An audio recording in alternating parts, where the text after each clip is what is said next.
গত ভিডিওতে আমরা দেখেছিলাম যে টার্মস অ্যান্ড কন্ডিশন এবং প্রাইভেসি পলিসি কীভাবে তৈরি করে। আমরা আজকের ভিডিওতে কন্ট্যাক্ট আস যে পেজটা থাকে এটা আমরা তৈরি করব।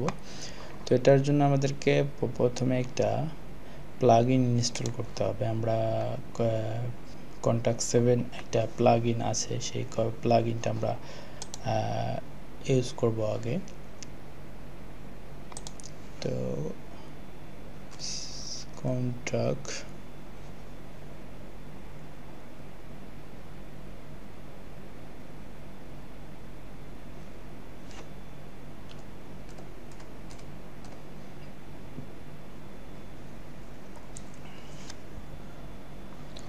তো দেখেন এই যে কন্ট্যাক্ট ফ্রম 7, তো এইটা আমরা ইউজ করব।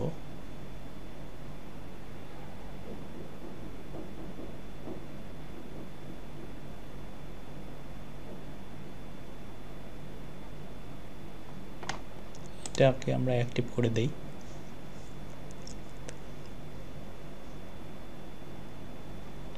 তো অ্যাক্টিভ করার পর আমরা একটা সেটিংয়ে যাওয়ার পর দেখেন যে এই যে শর্ট কোড এটা আমরা কপি করে নিলাম। তো এখন আমরা পেজে যাই, একটা কন্ট্যাক্ট একটা পেজ ক্রিয়েট করি।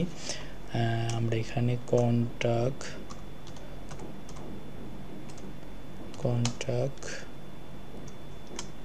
আস বা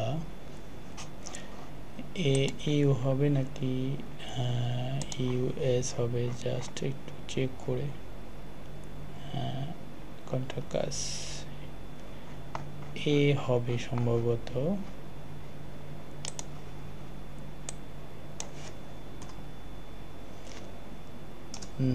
ইউএ হবে কন্ট্যাক্ট আস। আমরা এখানে শর্টকাটটা ইউজ করব। শর্টকাটটা ইউজ করার জন্য আমরা যদি এখানে কপি করে পেস্ট করি,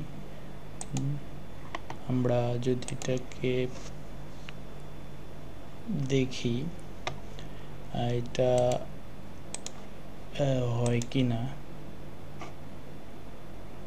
হ্যাঁ, হয়ে গেছে। দেখেন এখন আমরা যদি এটাতে ক্লিক করি তখন দেখেন নাম, ইমেল, সাবজেক্ট, মেসেজ। তো আমাদের মোটামুটি যে তিনটা যে এটা কিন্তু হয়ে গেছে। তো আমরা পরবর্তী ভিডিওতে বানাবো আসলে মেনুটা, আমরা প্রাইমারি মেনু বানাবো। আজকের ভিডিওতে এ পর্যন্ত, সবাই ভালো থাকবেন।